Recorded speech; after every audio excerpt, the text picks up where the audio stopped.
It's a choice of your own. Just in case to give it a clear idea, something tangible to you now. A long hot day. Imagine on a long hot summer day, you have a choice to sit under the sun, very hot. Or you have a choice to sit under the shade of a tree. Which one do you think you'll take? If you're adamant about taking the shade of the tree, how could you, if you choose the shade of the tree over the heat of the sun, how could you not choose heaven over hell? Just in case you're wondering, Umar ibn Khattab radiallahu anhu, he used to remind himself once in a while, place his hand on a flame of a candle. He says, أَلَكَ صَبْرٌ عَلَى مِثْلِ هَذَا يَا ابْنَ الْخَطَّابِ. And you know who Umar ibn Khattab radiallahu anhu is. He used to remind himself, أَلَكَ صَبْرٌ عَلَى مِثْلِ هَذَا. And he didn't say, Amir al-Mu'mineen, Ya ibn al-Khattab, reminding himself, كُنْتَ عُمَيْرًا. Belittles himself and says, can you withstand the pain of this candle, the flame of a candle? Knowing that the heat in the hellfire is 70 times hotter than the hottest fire on the face of the earth. And 70 in Arabic meaning infinite abundance, not just 70. And that's the lightest fire. And then you have a choice to go the other side, where you live eternally in bliss. You will never die again. You will never get sick again. There is no sorrow, tears, remorse, regret. Subhanallah. Live as a youth all the time. Anything you wish for, you get. Imagine, which one do you think you will choose? So what's your mission stick? What people think? Tradition? Or what does Allah subhanahu wa ta'ala said in the Quran and what Prophet Muhammad sallallahu alaihi wasallam said in the Sunnah? Who comes first in your life? When you're watching a movie or TV or a cricket game or a soccer game or whatever it is, and the adhan is called, which one do you listen to first? Ajibu da'i Allah. I know it means Prophet Muhammad and the Messenger, but I'm talking at this time, the caller of the adhan. Which one do you think you listen to first? When somebody says Allahu Akbar, Allahu Akbar, and you're still watching the movie or the whatever it is that you're watching, what are you actually saying with your behavior? No, Allah is not Akbar. Allah is not greater. This movie is greater. I want to see what happened with this girl and this man. Did they actually elope? Did they get married in the end? What comes first? Who are you? If you're number one on the list of Allah, you'll be number one, inshallah, in the hereafter. But you say, when I have a chance, when I have a time, I have to finish this. Come on, man, give me a break. Hum darajatun inda Allah. They are ranks in the sight of Allah, in the ranks in heaven. May Allah raise our ranks in heaven to be with Prophet Muhammad sallallahu alaihi wasallam. Ameen. And then choices you make daily, fitan, tests, every time you leave the door. Every time you leave your home, you are plagued, you are tested, tried, especially living out here in the West. Choices you have to make. So what choices do you make? Thinking that this is your last Ramadan. Can you imagine this is your last Ramadan? Or somebody told you that tomorrow you will die. Nobody knows that, of course, but can you imagine? How will you spend today if you know tomorrow for sure is your last day? So why don't we spend our life thinking that tomorrow is our last day? Will you leave the masajid? Will you leave halaqat al-ilm? Will you leave the circles of learning?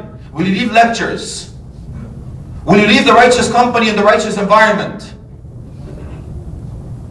Will you be going to bars? Will you be looking at bad things or hearing bad things or stabbing people in the back or backbiting or lying and cheating? Living your life as a lifestyle, not a life. You don't have a life. Which one do you think you'll take? Will you be still drinking, doing drugs, fornicating? Is this how you will live your life if for sure you know that you will die? Just in case it doesn't ring a bell to you, imagine that you actually put your head on that pillow tonight. You won't be able to raise it again. That's it.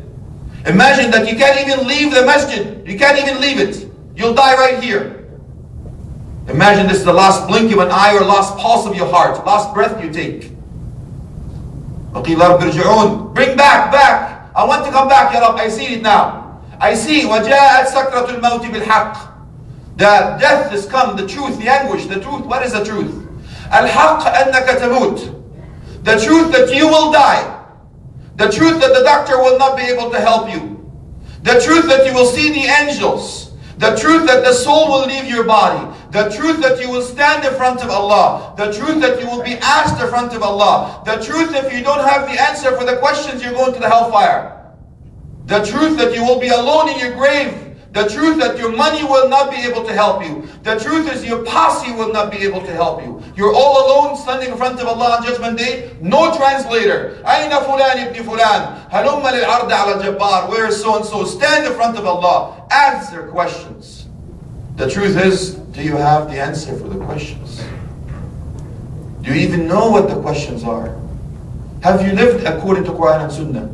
Is your name Mo or Queen Latifa? Who are you, Akhi and Ukhti? Are you going to be living this person that doesn't know anything about Islam? I was born to be a Muslim. Why am I telling you this? Because that's exactly what the questions you'll be asking. You'll be asked 3 questions, Akhi and Ukhti. Please be prepared for them. Ma Rabbuk? Who is your Lord?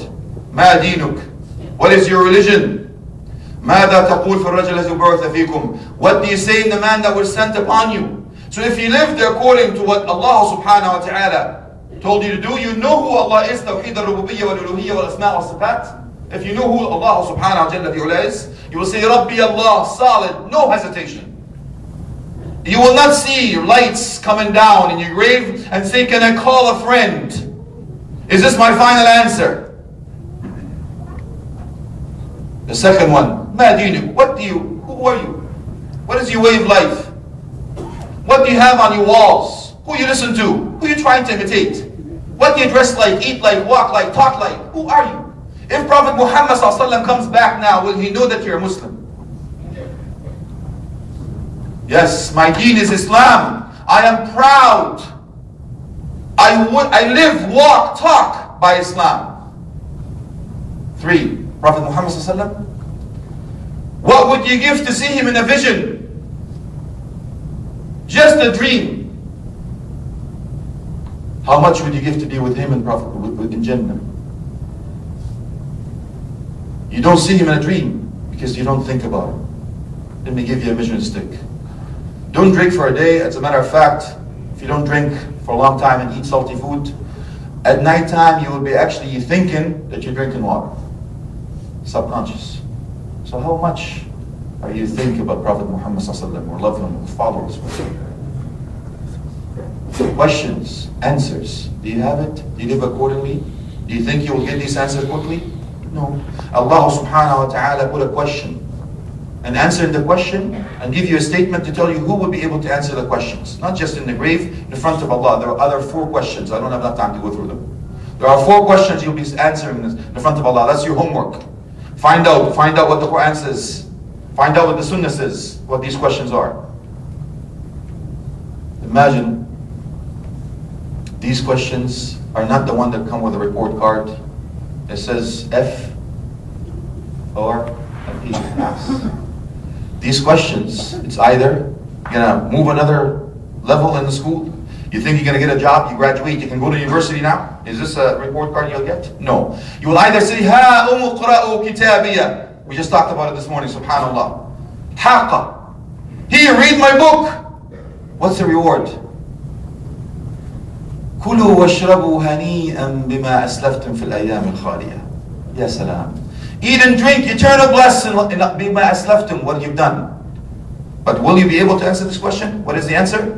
إن الله يثبت الله الذين آمنوا بالقول الثابت في الحياة الدنيا والآخرة. You'll be able to answer the questions if you have iman. يثبت الله. Allah gives you the bat, steadfast. Be able to answer the questions. What is the condition? Believing Allah subhanahu wa ta'ala. And the other side, وَلِيَعْذَ بِاللَّهِ. If you didn't make it, you'll take the book with the left hand side, وَلِيَعْذَ بِاللَّهِ. What do you say? يا ليتني لم أوت كتابية. I wish I never had my book. يا ليتها كانت القاضية. I wish I died and never resurrected again. But Allah subhanahu wa ta'ala answered, بلى وربي لتبعثن. Indeed you will be resurrected. What is the answer? خذوه فغلوه. فعل أمر, command, verb. No choice. Angels will come and وَلِيَعْذُ بِاللَّهِ take you to the other side. Choices. take you back to where we started. Where do you want to go, akhi and ukhti? Heaven or hell? Can you imagine when Prophet Muhammad ﷺ gave you an invitation? That's what I will finish with. He gave you an invitation over 1400 years ago. He says, كل أمتي في الجنة. My whole ummah is in Jannah. إلا من أبى, except those who refuse. You don't go to Jannah because you refuse to go to Jannah. Can you imagine refusing to go to Jannah? How could that be? Is it possible? Yeah, Prophet Muhammad ﷺ said that. He says, my whole ummah is going to Jannah, except those who refuse. قِيلَ مَنْ يَأْبَى يَا رَسُولَ اللَّهِ. Who refuses to go to Jannah? They asked him. He says, مَنْ أَطَاعَنِي دَخَلَ الْجَنَّةِ وَمَنْ عَصَانِي فَقَدْ أَبَى. Those who obey me, they will enter Jannah, in obedience of Allah, of course. And those who refuse, those who disobey me, they refuse to go to Jannah.